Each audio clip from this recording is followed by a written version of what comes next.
क्या जंतर मंतर से जेनजी ने भारत को बदनाम किया है? क्या जेनजी एक गटर छाप जनरेशन है जिनके पास देश को देने के लिए कुछ नहीं है? ये मैं नहीं कह रहा, ये बयान दे रहे हैं, ये कह रहे हैं बाबा रामदेव। इससे पहले बाबा रामदेव से पहले कंगना रनौत कह रही थी, जो भाजपा की सांसद है, वो कह रही थी कि जेनजी एक गटर छाप जनरेशन है। वहीं दूसरी ओर प्रधानमंत्री नरेंद्र मोदी जेनजी से प्रेरणा लेते हुए, जेनजी से इंस्पिरेशन लेते हुए अपने कैबिनेट के साथियों से कह रहे हैं कि आप इंस्टाग्राम पर ज्यादा से ज्यादा एक्टिव होइए, और इसकी शुरुआत खुद प्रधानमंत्री मोदी कर चुके हैं। वो लगातार 3 रील अपलोड करके, अलग अलग अंदाज में रील अपलोड करके जेनजी के साथ जुड़ने की कोशिश कर रहे हैं। ऐसे में ये जानना, ये समझना बेहद जरूरी हो जाता है कि क्या जेनजी की भाषा इतनी खराब हो चुकी है कि वो देश को बदनाम करने लगे हैं? और अगर इतनी खराब है तो प्रधानमंत्री नरेंद्र मोदी क्यों जेनजी से प्रेरणा लेने के लिए अपने कैबिनेट के साथियों को कह रहे हैं? कौन है ये जेनजी जिनकी चर्चा बार बार हो रही है, चाहे वो बांग्लादेश हो, नेपाल हो, श्रीलंका हो, और अब हमारे देश भारत में होने लगा है। और एक नया टर्म निकल के आया है इन दिनों, और एक नया वर्ड निकल के आया है जैन गांधी, जिसकी चर्चा हाल ही में भाजपा के लोकसभा सांसद संबित पात्रा ने लोकसभा में की है, संसद भवन में की है। तो क्या है जेनजी? क्या जेनजी सच में भारत की छवि को खराब कर रहा है? जेनजी जनरेशन के बारे में पीएम मोदी क्या कह रहे हैं? लोकसभा में नेता प्रतिपक्ष राहुल गांधी क्या कह रहे हैं? इन्हीं सारे सवालों के जवाबों को तलाशने की कोशिश करेंगे अभी के इस रिपोर्ट में। स्वागत है आपका क्रेडिबल न्यूज पर, और मैं हूं आपके साथ नैयर आजम। सबसे पहले बात कर लेते हैं बाबा रामदेव के उस बयान पर, जिसमें वो कह रहे हैं कि जेनजी ने जंतर मंतर की सरजमी से भारत की छवि को खराब किया है। वो कह रहे हैं कि भारत की संस्कृति में गाली देना कभी नहीं रहा है, अपशब्द कभी नहीं रहा है। ठीक बात, बिल्कुल बाबा रामदेव सही कह रहे हैं। भारत की छवि में, भारत की संस्कृति में कभी भी गाली देना नहीं रहा है। लेकिन क्या जंतर मंतर पर आए कुछ चंद सैकड़ों या कुछ दहाई लोगों या बच्चों या अराजक तत्वों ने जो गाली दी है, जो अपशब्द भाषा का इस्तेमाल किया है, क्या उससे पूरे जेनजी समाज को, पूरे जेनजी ग्रुप को तय कर देना, जज कर देना, क्या सही माना जाएगा? जंतर मंतर पर कोई गालियों का प्रोग्राम नहीं हो रहा था। जंतर मंतर पर कोई अपशब्द गाली बकने की या अपशब्द शब्दों के इस्तेमाल करने की प्रतिभा नहीं चल रही थी। वहां पर छात्र, वहां पर जेनजी खड़े होकर के जंतर मंतर पर धर्मेंद्र प्रधान के इस्तीफे की मांग कर रहे थे, जो कि शिक्षा मंत्री थे, जिन पर यह आरोप था कि पेपर लीक हुआ और उनकी लापरवाही की वजह से हुआ, क्योंकि वो शिक्षा मंत्री थे और उन्होंने पूरी कर्तव्य निष्ठा के साथ अपनी जिम्मेदारी को नहीं निभाई। कुछ 100 लोगों की थी, 150 हुए, 200 हुए, 1000 हुए, 10,000 हुए, 15,000 हुए, 20,000 हुए, फिर देखते ही देखते ये भीड़ लाखों में बदल गई। अब जब लाखों लोग जंतर मंतर पर इकट्ठा हो रहे थे, लाखों लोग जंतर मंतर पर आ रहे थे, तो ऐसे में उनकी पूरी तरह से मॉनिटरिंग नहीं हो रही थी कि वो कौन से लोग थे। क्या इस बात की कोई गारंटी दे सकता है कि जितने लोग आ रहे थे सारे प्रदर्शनकारी थे? हो सकता है उसमें कुछ अराजक तत्व रहे हो सकता है उसमें कुछ सरकार के प्रायोजित कुछ लोग रहे हो या नहीं भी रहे हो, या हो सकता है कुछ लोग ऐसे आए हो मस्ती मजाक करने के लिए, और जिनकी वीडियो वायरल हो गई सोशल मीडिया पर। खैर, जो भी हुआ हो, अब शब्दों का इस्तेमाल किया गया है, हम इसका समर्थन नहीं करते। कोई भी सभ्य समाज में उसकी एक्सेप्टेंस नहीं होने वाली, लेकिन उससे पूरे जेनजी समाज को, भारत में लगभग 70 से 80 करोड़, यानी लगभग 40 से 50 यानी 60% की आबादी जो है वो जेनजी की है, वो यूथ की है। और उन सबको अगर हम ये कह दें कि सब ने भारत की सरजमी से, भारत जंतर मंतर से देश की छवि को खराब करने की कोशिश की है, तो शायद ये अनमेच्योर टाइप बयान होगा जो बाबा रामदेव फिलहाल दे रहे हैं। अब आते हैं कंगना मैडम के उस बयान पर। कंगना मैडम के बयान पर तो फिलहाल बवाल थमने का नाम नहीं ले रहा है। पहले तो उसने कहा जेनजी को गटर छाप जनरेशन है, जिसके बाद उन्होंने कहा कि देश को इनके पास देने के लिए कुछ नहीं है, ये सिर्फ और सिर्फ देश को दे सकते हैं तो गंदगी दे सकते हैं। उनकी परवरिश पर सवाल उठाई और कह रही हैं कि इनकी परवरिश कौन कर रहा है, उनके माँ बाप पर सवाल उठा रहे हैं। और जब इन सब बातों का सोशल मीडिया पर बवाल हुआ, जब उनको चारों तरफ से घेरे जाने लगा, तो वो कह रही कि मेरे बयानों को तोड़ मरोड़ के पेश किया गया है, जो कि हमेशा एक राजनेता अपनी बयान देने के बाद सफाई में कहते हैं। कंगना भी वही कह रही हैं। इसी बीच बॉलीवुड के सुपरस्टार सोनू सूद का भी बयान आया है। सोनू सूद कंगना के बयान पर कह रहे हैं कि ये जो कुछ भी हो रहा है या जेनजी के बारे में अपशब्द कहे जा रहे हैं, कमेंट्स किए जा रहे हैं, इससे किसी भी सुपरस्टार को, किसी भी नेता को परहेज करना चाहिए, क्योंकि जेनजी हमारे देश का भविष्य, हमारे देश का फ्यूचर है। सोनू सूद क्या है, ये बयान है, सोनू सूद ये कह रहे हैं। और इनके अलावा कंगना भी अब सफाई देते हुए नजर आ रही है। वो कह रही हैं कि हमारे बयान को तोड़ मरोड़ कर पेश किया गया, लेकिन उनका बयान क्या है ये मैंने पहले भी एपिसोड में बताया है और आज फिर से बता रहा हूं कि वो गटर छाप जनरेशन जेनजी को कह रही हैं। और बाबा रामदेव क्या कह रहे हैं ये भी मैं आपको बता ही चुका हूं। कंगना एक तो कहते हैं कि चोरी करना, ऊपर से सीना चोरी करना, कंगना इन दिनों वही कर रही है। एक तो विवादित बयान दे चुके हैं जेनजी को लेकर के, लेकिन जब उनसे सवाल पूछा जा रहा है तो कभी किसी टीवी न्यूज एंकर से भिड़ जा रही है ट्विटर पर, कभी किसी को ज्ञान दे रही हैं तो कभी किसी को ज्ञान दे रही हैं।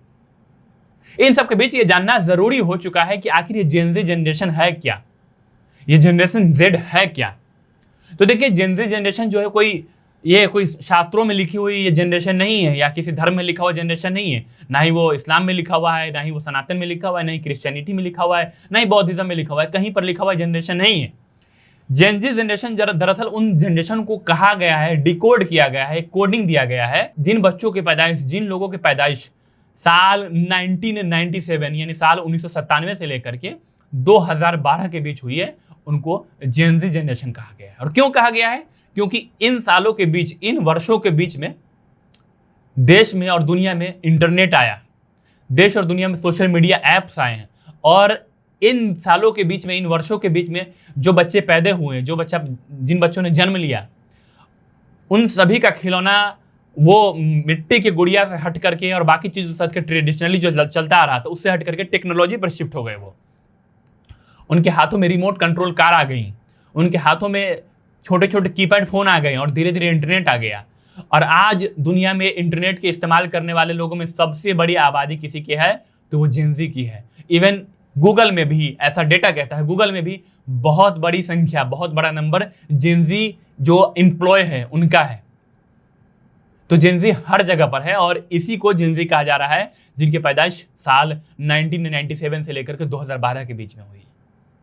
अब आते हैं उस बयान पर जो संबित पात्रा लोकसभा में दे रहे हैं और कह रहे हैं कि राहुल गांधी जो है वो जेन ज़ी को नहीं, दरअसल जेन गांधी को बचा रहे हैं। दरअसल संबित पात्रा राहुल गांधी के बयानों पर, राहुल गांधी के भाषण पर पलटवार कर रहे थे, जवाब दे रहे थे, और वो कह रहे थे कि राहुल गांधी दरअसल जेन गांधी का मतलब गांधी से आप समझ रहे हैं, राहुल गांधी के सरनेम में लगा हुआ है, और जेन का मतलब हो गया जेन ज़ी जनरेशन से निकला हुआ। यानी कह रहे हैं कि राहुल गांधी सिर्फ और सिर्फ उन जनरेशन के लोगों को बचा रहे हैं जो उनके कार्यकर्ता है, जो गांधी विचारधारा को फॉलो करने वाले हैं, जो कांग्रेस की विचारधारा को फॉलो करने वाले हैं, जो कांग्रेस के कार्यकर्ता है। उनका देश के पूरे जेन ज़ी से कोई सरोकार नहीं है, कोई लेना देना नहीं है। ये संबित पात्रा राहुल गांधी को लोकसभा में उनके स्पीच के बाद कह रहे हैं।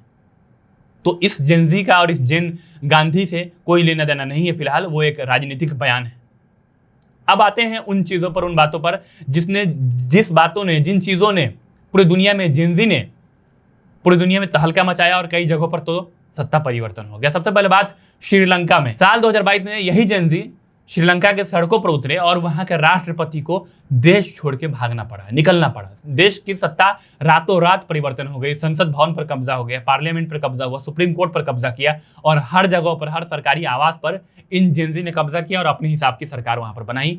क्योंकि जेन ज़ी का वहां का कहना था कि वहां के राष्ट्रपति हो, प्रधानमंत्री हो, या वहां के तमाम बड़े पद पर बैठे हुए लोग हो, सब एक ही परिवार के लोग। अब बात करते हैं श्रीलंका के बाद सुई घुमा करके लाते हैं हम बांग्लादेश पर। बांग्लादेश साल 2024 से शेख हसीना की एक मजबूत सरकार चल रही थी, और वो भी लगभग 20 सालों से चल रही थी। लेकिन उन पर आरोप लगे कि वो लगातार जो है वो बांग्लादेश विरोधी ताकतों को पनाह दे रही हैं, और लगातार बांग्लादेश के हितों से हट करके वो फैसले ले रही हैं। इसके बाद जमात इस्लामी हिंद के संरक्षण में वहाँ एक आंदोलन हुआ, एक मूवमेंट हुआ, और शेख हसीना को भी रातों रात देश से निकाला हो गया, देश से उनको छोड़ना पड़ा, और उनको पिछले 2 सालों से वो लगभग भारत में शरण ली हुई हैं। शेख हसीना भारत में रह रही हैं, जो कि उस वक्त तक वो बांग्लादेश की प्रधानमंत्री थी। अगर वो कहा जा रहा है कि अगर वो नहीं आती तो शायद उनकी जान को भी खतरा था। अब श्रीलंका, बांग्लादेश के बाद अब बात करते हैं नेपाल की। नेपाल में अभी साल भर नहीं हुए हैं, वहां पर लोकतंत्र आए हुए मुश्किल से 18 साल हुए हैं, और 18 सालों में वहां 15 बार प्रधानमंत्री बदल चुके हैं। वहां राजनीतिक अस्थिरता का माहौल ऑलरेडी बना हुआ होता है। ऐसे में जब लग रहा था कि अब कुछ होने वाला नहीं है, तो वहां के युवा, वहां के जेन ज़ी मायूस हो गए, और वो फिर सड़कों पर उतर आए। प्रोटेस्ट हुए, नारेबाजी हुई, सरकार नहीं मान रही थी, सरकार ने गोली चलवा दी, और आक्रोश देखते देखते बढ़ गया। आक्रोश इतना बढ़ा कि जेन ज़ी को जाकर के फिर देश की पार्लियामेंट को जलाना पड़ गया, देश के संसद भवन को जलाना पड़ा, देश के सुप्रीम कोर्ट को जलाना पड़ा, और फिर नेपाल में सत्ता परिवर्तन। जब पड़ोस के देशों में काफी समय से ये सब कुछ चल रहा था, तो भारत में भी इसकी सुबुगाहट धीरे धीरे देखने को मिल रही थी। बार बार पेपर लीक्स हो रहे थे, कभी एसएससी का पेपर लीक हो रहा था, कभी बिहार स्टेट लेवल के किसी पेपर का लीक होता था, कभी कोई पेपर लीक हो जाता था। इससे युवा सड़कों पर उतरते थे, नारेबाजी करते थे, रेलवे जाम करते थे, रेलवे ट्रैक जाम करते थे, और फिर घर चले जाते थे, लाठीचार्ज होती थी, घर चले जाते थे। लेकिन इस बार युवा सड़कों पर उतरे और ऐसे उतरे कि शिक्षा मंत्री धर्मेंद्र प्रधान का इस्तीफा ले गए। जिसके बाद एक तरफ चाहे प्रधानमंत्री नरेंद्र मोदी अपने कैबिनेट में अपने साथियों से कहे रील्स बनाने के लिए, क्योंकि जेनजी वहां पर है, क्योंकि युवा वहां पर है, वो मोटिवेट कर रहे हैं। दूसरी तरफ उनके सांसद पार्लियामेंट में भी इस बात को इनकरेज कर रहे हैं, मोटिवेट कर रहे हैं कि जेनजी ने अच्छे कदम उठाए, डेमोक्रेसी के लिए एक अच्छी बात है। भाजपा की ऑफिशियल हैंडल से ये बात शेयर किया जा रहा है कि जंतर मंतर की वो जीत नहीं दिखाता है, बल्कि दिखाता है कि देश में अभी भी लोकतंत्र है, क्योंकि देश में अभी भी प्रोटेस्ट हो रहा है। लेकिन दूसरी तरफ उन्हीं जेनजीज को, उन्हीं छात्रों को, उन्हीं बच्चों को एक लेवल में बांधने की कोशिश की जा रही है, चाहे भाजपा के सांसद कंगना रनौत हो या फिर भाजपा के विचारधारा से प्रभावित बाबा रामदेव हो। वैसे बाबा रामदेव ये बात भूल चुके हैं कि जिस जंतर मंतर के बारे में कह रहे हैं कि वो भारत विरोधी नारे लगा रहे थे, ये भारत विरोधी बातें कहीं जा रही थी, ये भारत की संस्कृति में नहीं थी, उसी जंतर मंतर पर वो भी आज से लगभग 12-13 साल पहले प्रोटेस्ट किए हुए थे। उसी जंतर मंतर पर वो भी नारे लगा रहे थे उस समय के तत्कालीन सरकार के खिलाफ। उस समय वो भी भागते वक्त किस तरीके के कपड़े पहन करके भागे थे, ये बताने की जरूरत नहीं है। तो क्या समझे कि बाबा रामदेव उस समय बहुत डरे हुए थे? तो क्या समझे कि उस समय बाबा रामदेव भारत सरकार को, भारत के संप्रभुता को चोट पहुंचाने की कोशिश कर रहे थे, या उनको धमका रहे थे अपने प्रोटेस्ट के जरिए? या उस समय, या ये कहा जाए कि उस समय जितने भी अपने हाथ से व्यंग उस समय के तत्कालीन सरकार के खिलाफ की, तो क्या वो भारत की वही संस्कृति रही है जो आप दिखाना चाह रहे थे उस समय? सवाल तो बाबा रामदेव से भी है, और कंगना से सवाल क्या ही करना। सवाल उनसे किया जाता है जिनकी बातों में सेंस हो, जिनकी बातों में सेंस ही ना हो, उनसे क्या ही सवाल किया जाए। तो फिलहाल जेनजी को लेकर के जेनजी लगातार चर्चा में बने हुए हैं और जेनजी लगातार कीवर्ड्स में बने हुए हैं। आंदोलन भले ही खत्म हो गया है, लेकिन चाहे बांग्लादेश हो, श्रीलंका हो, नेपाल हो, इंडिया हो, या इंडिया के बाहर केन्या हो, इंडोनेशिया हो, हर जगह पर एक कीवर्ड है कि जेनजी है। आने वाले दिनों हमारी कोशिश होगी कि जेनजी पर एक डिटेल रिपोर्ट, एक डिटेल डॉक्यूमेंट्री टाइप कुछ लाया जाए आपके लिए, और समझाया जाए कि भारत का जेनजी क्या सोच रहा है, भारत की जेनजी कैसे सोच रहा है, और भारत के जेनजी के सपनों का भारत कैसा है, और इन दिनों जो प्रोटेस्ट हुआ है उस पर क्या सोच रहे हैं। फिलहाल अभी के इस रिपोर्ट के लिए इतना ही, और मेरा नाम नैयर आजम है, आप क्रेडिबल न्यूज़ देख रहे थे। शुक्रिया।